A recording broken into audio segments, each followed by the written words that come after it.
আসসালামু আলাইকুম। তো বন্ধুরা দেখেন, একটা ভিডিও করলাম আমার শাড়ি ফেরুসা।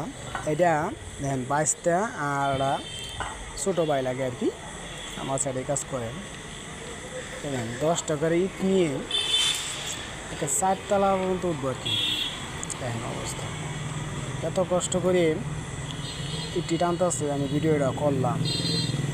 তো তাদের জন্য একটা লাইক, একটা কমেন্ট করে যাবেন, এটাই আশা করি। দেখেন সিঁড়ি বেয়ে 4 তলা পর্যন্ত উঠতেছি,